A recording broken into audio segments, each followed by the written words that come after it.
Hello students. तो last class में हमने कोलिजन थ्योरी पढ़ा था और उसमें कोलिजन थ्योरी के फैक्टर जो है एनर्जी फैक्टर ओरिएंटेशन फैक्टर वगैरह हमने देख लिए थे। साथ ही हमने जो है मैथमेटिकल एक्सप्लेनेशन स्टार्ट करा था जिसमें हमने पढ़ा था कि टोटल नंबर ऑफ कोलिजन्स जो है वो किस तरह से इफेक्टिव कोलिजन्स जो है वो किस तरह से आप कैलकुलेट कर सकते हो और टोटल नंबर ऑफ कोलिजन्स भी कैसे कैलकुलेट कर सकते हो। साथ ही हमने कोलिजन फ्रीक्वेंसी के बारे में भी जो है वो पढ़ा था। ओके, तो टोटल कोलिजन जैसे कि थोड़ा बहुत प्रीवियस क्लास का अगर हम देखें रिवाइज कर ले तो टोटल कोलिजन के लिए हमने चेक किया था कि निकालने के लिए कोलिजन फ्रीक्वेंसी, एनर्जी फैक्टर और ओरिएंटेशन फैक्टर जो है हमें देखना था। ओके, तो यहाँ पे लास्ट क्लास में हम ऑलरेडी कोलिजन फ्रीक्वेंसी तक डिस्कस कर चुके थे। सॉरी, यहाँ पे अगर मैं आपको एक्सप्लेन करूं तो यहां तक हम ऑलरेडी कर चुके थे। ये हमारी कोलिजन फ्रीक्वेंसी हम निकाल चुके थे। ओके, आज जो है हम एनर्जी फैक्टर जो हमारा इस फॉर्मूले से हम निकालते हैं, ये टोटल के लिए ये नंबर ऑफ टोटल कोलिजन्स हमें देखना था जिसमें से हमने कोलिजन फ्रीक्वेंसी वाला पार्ट पढ़ लिया। आज हम एनर्जी फैक्टर और ओरिएंटेशन फैक्टर देखेंगे और इसको पढ़ने के बाद जो है वो हम रेट कांस्टेंट के बारे में देखेंगे कि रेट कांस्टेंट की इक्वेशन जो है वो कोलिजन थ्योरी से किस तरह से इन सारे फैक्टर्स को पढ़ के आप इवेलुएट कर सकते हो।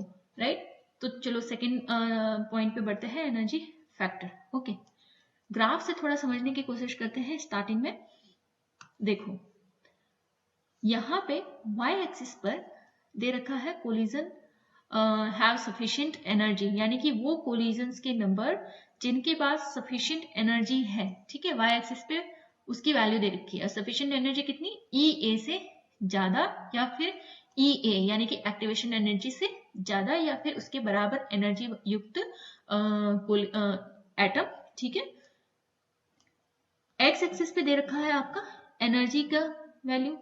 ओके, अब जब आप इनके बीच में कर्व देखते हो और टेम्परेचर वगैरह चेक करते हो, ठीक है, तो यहाँ पे आप देखते हो कि जब T1 टेम्परेचर है आपका, उस टाइम पे एक्टिवेशन एनर्जी बहुत ही ज्यादा है। ओके, और लास्ट क्लास में मैंने जैसे आपको बताया था कि जब आपके पास सफिशिएंट एनर्जी नहीं होती है, यानी कि मॉलिक्यूल्स के पास सफिशिएंट एनर्जी नहीं होती ये, ओके, तब आपको एक्स्ट्रा एनर्जी देनी पड़ती है मॉलिक्यूल्स को बाहर से, जिसे आप एक्टिवेशन एनर्जी कहते हैं। ओके, तो यहाँ पे देखने पे क्या पता चल रहा है, यहाँ पे देखने पे पता चल रहा है कि T1 टेम्परेचर पर मॉलिक्यूल्स के पास सफिशिएंट एनर्जी नहीं है, इसलिए यहाँ पे एक्टिवेशन एनर्जी की वैल्यू क्या है, ज्यादा है। ठीक है, और ये जो यहाँ पे पिंक वाला एरिया है ये किसको बताता है, फ्रैक्शन ऑफ कोलिजन्स को बताता है जिनके पास सफिशिएंट एनर्जी है। तो यहाँ पे जो है इतना फ्रैक्शन है वो मॉलिक्यूल्स का जिनके पास E1 एनर्जी है। ओके, यानी कि एक्टिवेशन एनर्जी ज्यादा है। T1 टेम्परेचर पर एक्टिवेशन एनर्जी ज्यादा है, यानी कि मॉलिक्यूल्स के पास खुद की सफिशिएंट एनर्जी नहीं है, आपको बाहर से एनर्जी देनी पड़ रही है। वो मॉलिक्यूल्स कितने हैं जो यहाँ पे पिंक वाले एरिया में बताए गए हैं। ठीक है, अब नेक्स्ट जो है यहाँ पे कि जो सेकेंड कर्व आपको दिख रहा है ये वाला कर्व, ओके, जो T2 टेम्परेचर पर दिया गया है, उस केस में आप देखोगे कि ये इतना एरिया तो मॉलिक्यूल्स के पास ऑलरेडी था जिनके पास सफिशिएंट एनर्जी है, पर यहाँ पे T2 टेम्परेचर पर ये जो ब्लू वाला एरिया है, इतना आपको यहाँ पे बढ़ोतरी देखने को मिलती है। किनमें, molecule having sufficient energy, molecules having sufficient energy for collision। ठीक है, इतने नंबर ऑफ मॉलिक्यूल्स में कोलिजन के लिए सफिशिएंट एनर्जी है, बढ़ गई T2 टेम्परेचर पर। ओके, T2 टेम्परेचर पर इतने कोलिजन्स बढ़ गए जिनकी सफिशिएंट एनर्जी थी। आप यहाँ पे नोटिस करोगे कि यहाँ पर जो है वो एक्टिवेशन एनर्जी क्या है, E2 है, और यहाँ पे आप देखोगे कि E1 जो एक्टिवेशन एनर्जी है वो ज्यादा है E2 से, यानी कि कंपैरेटिवली T2 टेम्परेचर पर एक्टिवेशन एनर्जी कम देनी पड़ रही है। साथ ही साथ आप कहे कि कम जब एक्टिवेशन एनर्जी देनी पड़ रही है तो वहां पे उन मॉलिक्यूल्स की संख्या या उन मॉलिक्यूल्स का फ्रैक्शन ज्यादा होगा जिन पर जो है वो कोलिजन इफेक्टिव हो। क्लियर इतना? ठीक है, तो वापस से मैं इसे समराइज कर लेती हूँ। क्या है, आपने कर्व ले रखा है कोलिजन के नंबर्स के बीच में, जिनके वो कोलिजन जिनमें सफिशिएंट एनर्जी है, जिनकी एनर्जी EA से ज्यादा या बराबर हो, और एनर्जी के बीच में पहला कर्व जो है T1 टेम्परेचर पर, उसमें जो है आपको एनर्जी E1 देनी पड़ रही है, एक्टिवेशन एनर्जी बाहर से E1 देनी पड़ रही है, और ये पिंक वाला एरिया जो है वो उन कोलिजन्स को बता रहा है जिनके पास सफिशिएंट एनर्जी है कोलिजन के लिए। ठीक है, और क्योंकि यहाँ पे एक्टिवेशन एनर्जी ज्यादा है, मतलब कि बाहर से एनर्जी ज्यादा देनी पड़ रही है, मतलब कि आपकी रिएक्शन जो है इस केस में जो है फास्ट नहीं होगी। ओके, नाउ सेकेंड केस देखते हैं। T2 टेम्परेचर पर एक्टिवेशन एनर्जी E2 है जो कि E1 से कम है, और साथ ही मॉलिक्यूल्स की जो संख्या है या मॉलिक्यूल्स का जो फ्रैक्शन है इस केस में बढ़ गया है। ओके, यानी कि यहाँ पर इस केस में सफिशिएंट एनर्जी युक्त कोलिजन ज्यादा है, तो कहने का मतलब है कि यहाँ पे रिएक्शन जो है T2 टेम्परेचर पर फास्ट होगी। क्लियर है इतना? तो ये पूरा इस ग्राफ का मतलब था। नाउ यहाँ पे जो मॉलिक्यूल्स में जो एनर्जी का डिस्ट्रीब्यूशन है बेसिकली वो बोल्ट्जमान द्वारा दिया गया था। तो अकॉर्डिंग टू बोल्ट्जमान डिस्ट्रीब्यूशन, यहाँ पे लिखेंगे हम according to Boltzmann distribution, Boltzmann distribution क्या है, मॉलिक्यूल्स के बीच में एनर्जी का डिस्ट्रीब्यूशन बोल्ट्जमान के द्वारा दिया गया था। उसके अनुसार बोल्ट्जमान कहता है कि N1 by N nought is equal to E to the power minus EA by RT होगा। क्या? N1 by N nought is equal to E to the power minus EA by RT होगा always, ये कहता है Boltzmann. ये क्या है यहाँ पे, ये है आपकी एक्टिवेशन एनर्जी, R यहाँ पे गैस कांस्टेंट है, T यहाँ पे टेम्परेचर है। ठीक है, और यहाँ पे जो है वो क्या है, ये मॉलिक्यूल्स के नंबर्स का रेशियो है, N1 और N नोट। इनिशियल स्टेज पर जो है वो कितना आपके पास मॉलिक्यूल है, सफिशिएंट एनर्जी युक्त मॉलिक्यूल, और जब टेम्परेचर बढ़ाया जाए उस टाइम पे सफिशिएंट एनर्जी युक्त मॉलिक्यूल्स कितने हैं, उनके बीच का यहाँ पे रेशियो है N1 by N nought is equal to E to the power minus EA by RT। ठीक है, इस केस में अब हम देखें कि टेम्परेचर क्या होगा। यहाँ पे टेम्परेचर देखें जो अभी हमने समझा है, तो हम कहेंगे कि T2 टेम्परेचर यहाँ पे ज्यादा है T1 से। ओके, और जो एक्टिवेशन एनर्जी है, एक्टिवेशन एनर्जी है, एक्टिवेशन एनर्जी जो है वो E1 ज्यादा है E2 से। ओके, यानी कि जब टेम्परेचर कम है तब एक्टिवेशन एनर्जी ज्यादा है, यानी कि बाहर से एनर्जी ज्यादा देनी पड़ रही है, और जब टेम्परेचर ज्यादा है तो एक्टिवेशन एनर्जी कम है, यानी कि बाहर से एनर्जी ज्यादा नहीं देनी पड़ रही, मॉलिक्यूल्स के पास सफिशिएंट एनर्जी है। ठीक है, तो ये था एनर्जी फैक्टर। अब ये वाला जो पोर्शन है ना, ये हम जो है हमारे इक्वेशन में यूज करेंगे, ये हमारा एनर्जी फैक्टर है। ओके, नाउ नेक्स्ट आगे बढ़ते हैं, थर्ड पॉइंट जो कि हमारा था orientation factor. Orientation factor, okay, orientation factor में हम कहते हैं कि the alignment of, okay, orientation factor को जो है आप प्रोबेबिलिटी फैक्टर भी कह सकते हैं, प्रोबेबिलिटी फैक्टर भी कह सकते हैं, इस नाम से भी जाना जा सकता है इसे। ठीक है, और तीसरे नाम से भी अगर जाने तो हम इसे कहेंगे स्टेरिक फैक्टर। तो कहीं पे ओरिएंटेशन फैक्टर लिखा हुआ है, प्रोबेबिलिटी फैक्टर लिखा हुआ है, या स्टेरिक फैक्टर लिखा हुआ है, तीनों का यहाँ पे कोलिजन थ्योरी के केस में एक ही मतलब है। ठीक है, क्या है, the orientation, sorry, the alignment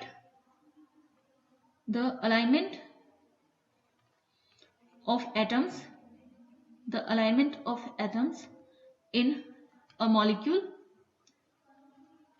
molecule is an important factor during collision takes place।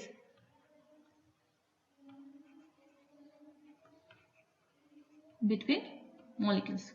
ठीक है, क्या कह रहे हैं कि मॉलिक्यूल्स के बीच में जब भी कोलिजन हो रहा है उस टाइम पे अलाइनमेंट जो है यहाँ पे वो बहुत ही इंपॉर्टेंट रोल प्ले करता है कि एटम्स का जो अलाइनमेंट है एक मॉलिक्यूल में, एटम्स का जो अरेंजमेंट है या फिर ओरिएंटेशन है एक मॉलिक्यूल में, वो कैसा है, ये बहुत ज्यादा जो है वो इंपॉर्टेंट रोल प्ले करता है। ओके, कोलिजन फैक्टर, कोलिजन जब भी हो रहा है उस समय पे। नाउ नेक्स्ट पॉइंट इसी में लिखेंगे कि orientation depends upon the geometry of the reactant.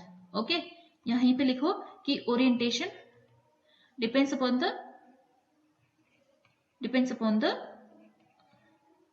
geometry of the reactant, geometry of the reactant। ठीक है, रिएक्टेंट की ज्योमेट्री पर निर्भर करता है ओरिएंटेशन। ठीक है, रिएक्टेंट मॉलिक्यूल्स की ज्योमेट्री पर निर्भर करता है आपका orientation factor. And type of reaction that takes place. क्या कह रहे हैं हम यहाँ पे कि मॉलिक्यूल्स का अलाइनमेंट जो है या फिर मॉलिक्यूल्स का जो ओरिएंटेशन है वो उन मॉलिक्यूल्स की ज्योमेट्री पर भी डिपेंड करता है कि उनका ओरिएंटेशन किस प्रकार का होगा, साथ ही साथ किस प्रकार की रिएक्शन हो रही है उस पर भी निर्भर करता है कि ओरिएंटेशन जो है मॉलिक्यूल्स का एक रिएक्शन में किस प्रकार का होगा टक्कर के दौरान। ठीक है, तो ये था ओरिएंटेशन फैक्टर, जिसे कि हमने कहा है कि P के रूप में आप रिप्रेजेंट करते हो। P के रूप में यहाँ पे लिखा हुआ, कैपिटल P के रूप में अगर लिखा हुआ है तो वो कोलिजन थ्योरी के केस में ओरिएंटेशन फैक्टर, स्टेटिक फैक्टर या प्रोबेबिलिटी फैक्टर को दर्शाता है। ठीक है, ओके। नाउ हम देखते हैं यहाँ पे रेट कि एक रेट किसके बराबर होगी, एक रिएक्शन की रेट जो है वो कोलिजन नंबर से बराबर होती है, इफेक्टिव कोलिजन नंबर के बराबर होती है। ठीक है, तो यहाँ पे रेट जो है वो बराबर होगी कोलिजन फ्रीक्वेंसी के 8 पाई kT। स्टार्टिंग में हमने कहा था कि कोलिजन फ्रीक्वेंसी के प्रोपोर्शनल होती है Na Nb। दूसरा जो आपके एनर्जी फैक्टर होता है उस पर डिपेंड करती है, और तीसरा जो है यहाँ पे वो डिपेंड करती है ओरिएंटेशन फैक्टर पर, कोई भी रेट। ठीक है, ओके। नाउ जो नॉर्मल काइनेटिक्स है आपकी, ओके, जैसे कि अकॉर्डिंग टू थ्योरेटिकल, अब तक जो हमने पढ़ा था कोलिजन थ्योरी से पहले जो भी काइनेटिक्स हमने पढ़ी, ठीक है, उसके अनुसार अकॉर्डिंग टू थ्योरेटिकल वैल्यू, जैसे कि नॉर्मली अगर आप कहे कि A और B एक मॉलिक्यूल है, ओके, रिएक्टेंट मॉलिक्यूल है, रिएक्ट करते हैं आपस में और प्रोडक्ट फॉर्मेशन करते हैं, और उस टाइम पे उनका नंबर ऑफ मॉलिक्यूल जो है Na है और B जो है वो Nb है, उनके number of molecules B reactant के, और जो रेट कांस्टेंट है वो K2 है। उस टाइम पे जो रेट होगा वो क्या होगा, वो Na Nb होगा, नंबर ऑफ मॉलिक्यूल्स कंसेंट्रेशन। ठीक है, Na और Nb होगा। ठीक है, अब देखो ये तो हो गई नॉर्मल कंडीशन में जो अब तक हमने पढ़ा है, ये हो गई जब हम कोलिजन की बात कर रहे हैं उस समय पे रेट। ठीक है, उस समय पे रेट देखो बराबर कर दो on equating equation 1 and 2, on equating लिख लेना, ऑन इक्वेटिंग इक्वेशन 1 एंड 2। जब दोनों को बराबर रख देते हो आप इक्वेशन 1 और 2 को, तो आप यहाँ पे क्या लिखते हो, Na Nb, ठीक है, is equal to sigma average square 8 pi kT by mu, फिर Na Nb e to the power Ea by RT, energy factor लिख लिया यहाँ पे हमने। ठीक है, और ये लिख लिया हमने ओरिएंटेशन फैक्टर, और ये क्या हो गया हमारा कोलिजन फ्रीक्वेंसी। अब यहाँ से जो ये Na Nb है और ये जो Na Nb है वो तो एक दूसरे से कैंसिल आउट हो गए, राइट। कैंसिल आउट करने के बाद बचा क्या, पीछे बचा आपका यहाँ पे K2 sigma average square 8 pi kT by mu into e to the power minus Ea by RT P। तो यहां से हमें क्या मिल गया, यहां से हमें मिल गया rate constant by using collision theory. Okay, तो ये आपका रेट कांस्टेंट है कोलिजन थ्योरी को यूज करते हुए। क्लियर है? आई होप आपको समझ में आ गया होगा कि किस तरह से हमने यहाँ पे रेट कांस्टेंट जो है वो निकाला है। ओके, चलो अब देखते हैं कि ये जो कोलिजन थ्योरी हमने पढ़ी है उसकी लिमिटेशंस क्या है, उसकी कमियां क्या है। ठीक है, तो कोलिजन थ्योरी या संगत सिद्धांत की कमियां क्या है, यहां लिखते हैं हम limitations of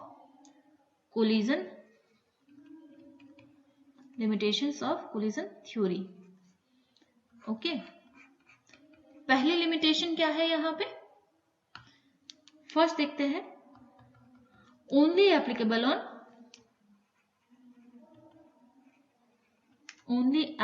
on gases reaction. ठीक है, जो गैसेस रिएक्शंस होगी सिर्फ उन्हीं पर ये जो रिएक्शन है, ये जो थ्योरी है वो एप्लीकेबल है। जो भी लिक्विड स्टेट में रिएक्शन हो रही है या फिर जो सॉलिड स्टेट में रिएक्शंस हो रही है उन पर कोलिजन थ्योरी जो है वो एप्लीकेबल नहीं है, ओनली गैसेस रिएक्शन पर एप्लीकेबल है। ठीक है, तो ये एक कमी हो गई इस कोलिजन थ्योरी की, सब पे एप्लीकेबल नहीं है तो फिर क्या काम की, है ना। चलो नेक्स्ट है reaction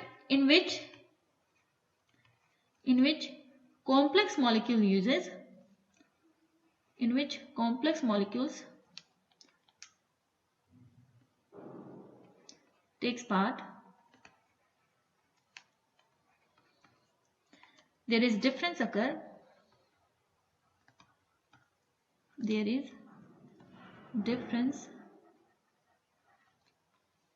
between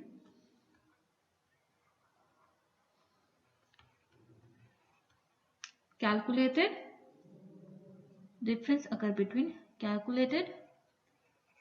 and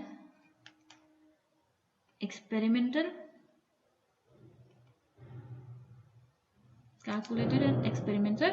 rate constant। Okay, क्या कह रहे हैं नेक्स्ट कि जो भी कॉम्प्लेक्स मॉलिक्यूल है, एक रिएक्शन करा रहे हैं जो गैसेस रिएक्शन है, पर उस गैसेस रिएक्शन में जो भी रिएक्टेंट मॉलिक्यूल यूज में लिए गए हैं, अगर वो मॉलिक्यूल कॉम्प्लेक्स है, वो नॉर्मल मॉलिक्यूल्स नहीं है, छोटे मॉलिक्यूल्स नहीं है, कॉम्प्लेक्स स्ट्रक्चर है उनका, तो उस केस में जो एक्सपेरिमेंटल रेट कांस्टेंट की वैल्यू मिलती है वो कैलकुलेटेड रेट कांस्टेंट की वैल्यू से अलग मिलती है यहाँ पे। ठीक है, उन दोनों के बीच का डिफरेंस जो है वो बहुत ही ज्यादा होता है। तो अगर कैलकुलेटेड और एक्सपेरिमेंटल दोनों के बीच का डिफरेंस ज्यादा हो गया फिर तो वो किस काम कैसी, है ना। हम जो भी थ्योरी पढ़ते हैं हम चाहते हैं कि जब भी एक्सपेरिमेंट करें तो वो थ्योरी उस एक्सपेरिमेंट पे पूरी खरी उतरे, पर यहाँ पे ये नहीं हो रहा, तो ये भी क्या है, कोलिजन थ्योरी की एक बहुत बड़ी कमी है। ठीक है, नेक्स्ट जो है हम एक बार के लिए जो method of determination of order of reaction है वो टॉपिक करेंगे, उसके बाद हम जो है यहाँ पे ट्रांजिशन स्टेट थ्योरी देखेंगे। ओके, क्या पढ़ेंगे नेक्स्ट टॉपिक हम, method of determination of order of reaction. ठीक है, हमने जो भी ऑर्डर पढ़े हैं ना कि ऑर्डर किसे कहते हैं वगैरह, तो ऑर्डर को निकालने के लिए कौन कौन से मेथड जो है वो हम यूज में लेंगे वो हम जो है नेक्स्ट क्लास में देखेंगे। साथ ही ट्रांजिशन जो क्या कहते हैं थ्योरी है उसे भी हम डिस्कस करेंगे। ऑर्डर ऑफ रिएक्शन निकालने के लिए आपके पास बेसिकली जो है वो 4 मेथड देखते हो। एक तो है डिफरेंशिएशन मेथड आपका, दूसरा है इंटीग्रेशन का मेथड, तीसरा आप पढ़ेंगे ओस्टवोल आइसोलेशन मेथड। ओके, और चौथा जो है वो हाफ लाइफ मेथड। आपको 4 ही पढ़ने हैं, आपके कोर्स में जो है 4 ही मेथड है तो 4 ही पढ़ने हैं। ग्राफिकल वगैरह आप देख सकते हैं आराम से पढ़ना चाहे तो क्या है, डिफरेंशिएशन,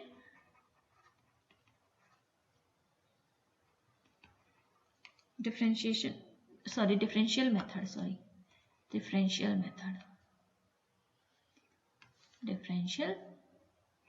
मेथड। दूसरा जो है वो है हाफ लाइफ मेथड।